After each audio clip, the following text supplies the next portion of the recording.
प्रेम से बोले शंकर भगवान की जय, मैया आदि शक्ति भवानी की जय, हर हर महादेव की जय, सच्चे दरबार की जय, जय जय बजरंगबली की जय।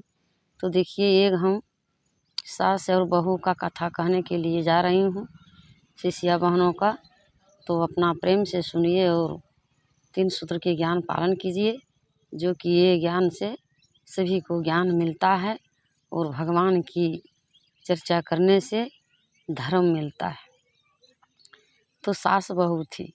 सास बहू जब थी तो एक दिन के बात है, बेचारी जो बहू थी तो शादी करके आई अपना ससुराल, और ससुराल जब आई तो 3 सूत्र के ज्ञान ये पालन की थी, जो कि चर्चा कहती थी और शाम को दया मांगती थी। काम के चक्कर से, जैसे काम धंधा का समय होता था तो काम धंधा को पूरे तरह से समट उमट के और शाम को दया मांगती थी। और शाम को दया मांगती थी तो इनको कहना था पति का और सास का कि देखिए ये शाम शाम को क्या चीज़ के पूजा होता है, जो शाम के दया मांगती है, शाम के ये चर्चा करती है, क्या चीज़ के चर्चा है, क्या चीज़ के दया है। इसीलिए हम ये बहू को हटा दिया जाए, नहीं रखेंगे इनको। तो अपना सास जो थी सो बेटा से कही कि बेटा जिस दिन से ये बहू को लाए हैं हम, उस दिन से हम बर्बाद हो गए हैं। क्योंकि क्या बात है जो कि अपना कमरे में जा कर के ये बुटुर बुटुर बुटुर बुटुर करते रहती है, बोलते रहती है, ना किसी से मने कहती है क्या चीज़ है ये और ना है सो। तो जब कहने लगी इसी तरह से तो पति ने पूछे अपना पत्नी से, और अपना पत्नी से पूछे कि हे रानी क्या चीज़ के चर्चा तुम करती हो, क्या चीज़ की बात करती हो, घर में कोई रहता है नहीं और सब काम धंधा करके शाम को तुम बैठ जाती है एगो रूम में अंदर हो करके, और उस रूम में क्या कहती हो और क्या तुम बोलती हो। तो बेचारी क्या करती थी, फोटो के पास जा कर के 3 सूत्र के मध्य से ये मतलब कि चर्चा बोलती थी भगवान से और दया मांगती थी कि हे प्रभु 3 सूत्र के ज्ञान पालन किया हूँ, पहला में दया मांगना, दूसरा में चर्चा करना, तीसरा में 108 बार नमो शिवाय जाप करना। मैं आपका शिष्य हूँ, मुझ शिष्य पर दया कीजिए, दया कीजिए, दया कीजिए प्रभु। इसी तरह से वो कहती थी। तो इनका पति एक दिन क्या किया, छुप करके बैठे, छुप करके बैठ करके और सुनने लगे। तो बेचारी ये जो थी सो 3 सूत्र के मध्य से भगवान के चरणों में इसी तरह से बैठ करके और कहने लगी कि हे प्रभु दया कीजिए, बाबा दया कीजिए, मन मन दया मांगने लगी ये।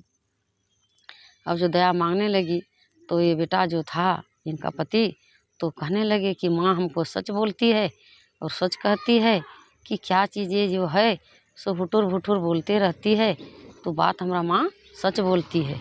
तो हाथ पकड़ के अपना पत्नी को घर से निकाल दिया कि जाओ तुम यहाँ से हटो, क्या चीज़ के तुम बातचीत करती हो, सब काम धंधा कर लेती हो और एक रूम में अंदर हो करके और तुम बैठ जाती हो, क्या बात है। इतना कह करके इनको घर से निकाल दिया जो पति। तो बेचारी पत्नी क्या की, एक कद्दू का लत था, उसी कद्दू के लत में बैठ करके और भगवान की कथा कहने लगी और चर्चा भी करने लगी। वही कद्दू के लतर बैठ करके सारा दिन सारा रात वहीं बिताती थी और भगवान से दया मांगती थी, कथा कहती थी और वहीं रहने लगी। जब इनको सब परिवार मिल कर के निकाल दिए घर से तो बेचारी अपन गुजर बसर करने लगी और रोने धोने लगी, भगवान से दया मांगने लगी कि प्रभु हम जो हैं सो एगो अबला या नारी है, शादी करके आए हैं और आपको शिष्य बने हैं, तो हमको घर से निकाल दिया गया है प्रभु, हम क्या करें, कहाँ से आपका प्रसाद लावें, कहाँ से आपका बेलपत्र फूल लावें, कहाँ से आपको पूजा करें प्रभु, आप दया कीजिए महादेव, दया कीजिए। इतना सुने जो भगवान तो वही कद्दू के लत तर इनको प्रसाद बेलपत्र और फूल लगा के पहुंचा देते थे और भगवान चले आते थे। तो बेलपत्र फूल पा करके वो बहुत खुश रहती थी और खुश रह करके वो कथा भजन खूब बढ़िया से करती थी भगवान के वहीं पर, वही कद्दू के लत तर। अब कद्दू के लत तर पूजा करते करते सारा दिन जो हो गया, कुछ दिन साल 6 महीना, तो एक दिन के बात है उनका ससुर बाजार जा रहा था। उनका ससुर जब बाजार जा रहा था तो मन मन सोचने लगी कि हे प्रभु क्या करें, कैसा लीला है प्रभु, जो कहने के लायक नहीं है। उनका पूछे, इनका ससुर जो थे सो अपना पत्नी से पूछे कि हम बाज़ार जा रहे हैं, क्या ला देंगे। तो इनका पत्नी बोले कि हे पति देव, हमारे लिए ला देना बढ़िया बढ़िया फल फूल, हमको खाने का मन कर रहा है। तो गई अपना बड़ी बहू के पास कि हे बड़ी बहू, तुमको क्या खाने के मन कर रहा है, क्या चीज़ चाहिए, हम ला देंगे। वो कहे हमको सिंघाड़ा ला दीजिएगा, पकौड़ी ला दीजिएगा। तो सोचे कि देखिए हमारा परिवार जो थे सो कहे फल फूल लाने के लिए, और बड़ी बहू है सो सिंघाड़ा पकौड़ी का मांग किया, और सिंघाड़ा पकौड़ी लाने के लिए कोई बीच वाली बहू के पास गए। और बीच वाली बहू के पास गए जब राजा इनका ससुर, कहे हे बहू क्या ला देंगे, हम बाज़ार जा रहे हैं, क्या चाहिए तुमको सो बोलो।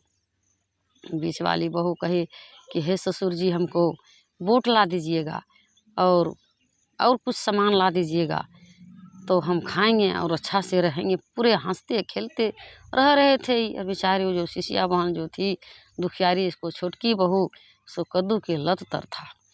अब वो तो ससुर उनको बहुत आ गया अफसोस जब आ गया कि देखिए यदि छोटकी रहती अभी घर में तो वो भी कुछ कहती थी आनने के लिए। इन लोग बोल रही ये ला दो, वो ला दो, वो ला दो। छोटकी यदि रहती तो वो भी कुछ बोलती। तो चलो भाई आज छोटकी बहू से भी पूछ लेंगे कि छोटकी बहू क्या चाहिए, तुमको कुछ भी चाहिए तो बोलो, ला देंगे। इनका ससुर जो थे सो गए छोटकी के पास, वहीं कद्दू के लत जहाँ था वहाँ बैठल थी वहीं पर गए और कही छोटी बहू तुम बोलो, तुमको क्या चाहिए, तुमको कुछ ला देंगे क्या, बाज़ार जा रहे हैं। छोटकी बहू कही कि क्या ला दीजिएगा ससुर जी, हम तो कद्दू के लत तर है, महादेव हमको सब कुछ पूरा करते हैं, बेलपत्र फूल अक्षत चंदन मिश्री मूली सब कुछ भगवान हमको यहीं ला देते हैं, हमको कुछ नहीं चाहिए। आप जाइए, आप बाज़ार जा रहे हैं तो आप जाइए। ससुर ने जिद करने लगे कि बोलो बेटी बोलो, कुछ तो चाहिए ज़रूर, हम बाज़ार जा रहे हैं। सास बोली फल लाने के लिए, बड़की बोली सिंघाड़ा पकौड़ी लाने के लिए, मंझली बोली बूट फुटहा लाने के लिए। तुम भी कुछ बोलो बेटा, तुम भी कुछ चाहिए कि नहीं। तो ससुर उनको जिद करने लगे। ससुर जब जिद करने लगे कि बोलो बेटी कुछ तो चाहिए तुमको, तो छोटकी क्या बोलती है कि जब यदि आप जिद कर रहे हो तो हमको सांप ला दीजिएगा, सांप ला दीजिएगा बाबूजी, हमको सांप ला दीजिएगा। तो ये तो बोले राजा साहब इनका ससुर कि तुम तो वैसे पगली थी और तुम तो सही पागल हैं, सांप कहीं बाज़ार में मिलता है, सांप हम कहाँ से ला देंगे। तो कही कि हाँ बाबूजी, हम तो सांप लेंगे, लाना है तो सांप ला दीजिएगा और नहीं तो हम कुछ नहीं लेंगे। अब इनका ससुर थे, कहा ठीक है चलते हैं, बाज़ार जा रहे हैं, यदि मिलेगा सांप तो हम सांप ला देंगे। अब इनका ससुर जो थे सो चले गए बाज़ार। कुछ दूर जाते जाते गए तो देखिए प्रभु का कितना महिमा अपरंपार है। रास्ते में एक सांप चलल जा रहा था। सांप जब चलल जा रहा था तो गए और गमछी वही सांप पर फेंक दिए। इनके ससुर फेंक दिए यदि इनका ससुर सांप, तो गमछी तर रहे सांप।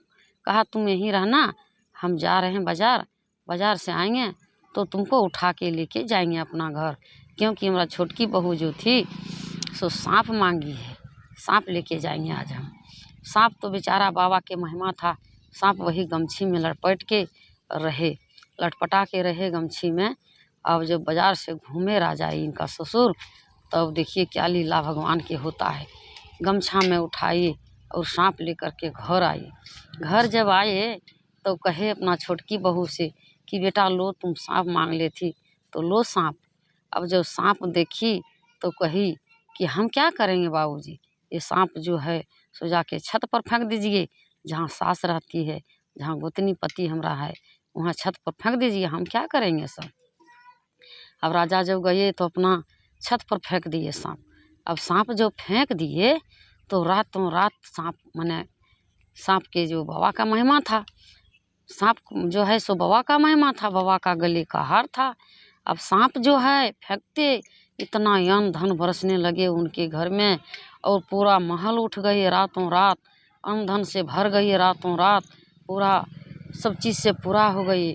अब मंझली कह रही है कि नहीं हमरा कृपा से घर बना, सास कह रही नहीं हमरा कृपा से घर बना, और बड़ी वाली कह रही है कि ना हमरा कृपा से घर बना। अब अपना अपनी जो है सो जिद्दा जिद्दी चल रहा है वहाँ।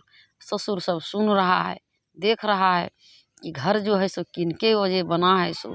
अब ससुर देखते देखते यदि पूरे देखे तब कहे कि तुम लोग अपना में झगड़ा मत करो, झगड़ा मत करो तुम लोग, क्योंकि जिनके कृपा से घर बना है, जिनके कृपा से इतना धन बरसा हुआ, सोना चांदी हुआ, वो अभी कद्दू के लत तर है, क्योंकि वो रोती होगी, बिलकती होगी, वो भगवान की पूजा करती है। चलो देखने के लिए, वही उनके कृपा से घर बने हैं।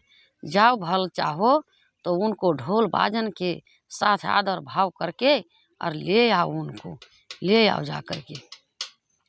अब कहिए ढोल बाजन के साथ उनको आदर भाव करके कि चलो बहू अब गलती हो गई, पैर पर गिर गिर करके इन लोग माफ़ी मांगने लगे और कहने लगे चलो बहू अब चलो, अब जो गलती हुआ सो क्षमा कीजिए।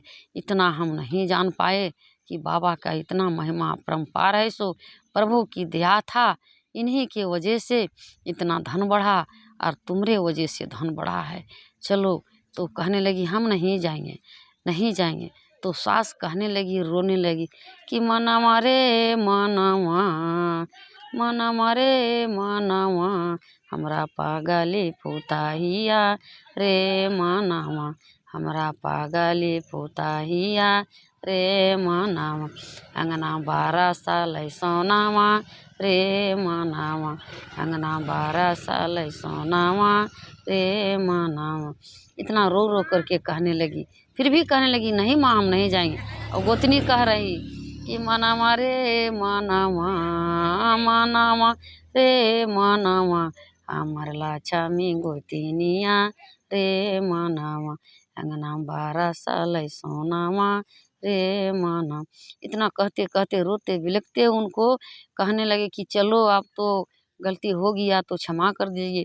तो क्षमा कर दी बेचारी शिष्या बहनों, शंकर भगवान की पुजारी थी, क्षमा करके अपनी घर आई और घर आके इतना सुंदर प्रेम से रहने लगी और सभी को एक एक करके शिव जी का शिक्षा दिए, 3 सूत्र के ज्ञान दी और सभी को अपना शिष्य बनाए। देखिए भगवान की चरणों में कितना महिमा परम्पार है। जिनको नहीं नहीं ये चीज़ का मतलब कि अनजान व्यक्ति जो हैं सो जानबूझ करके भगवान के चरणों में जुड़ जाइए।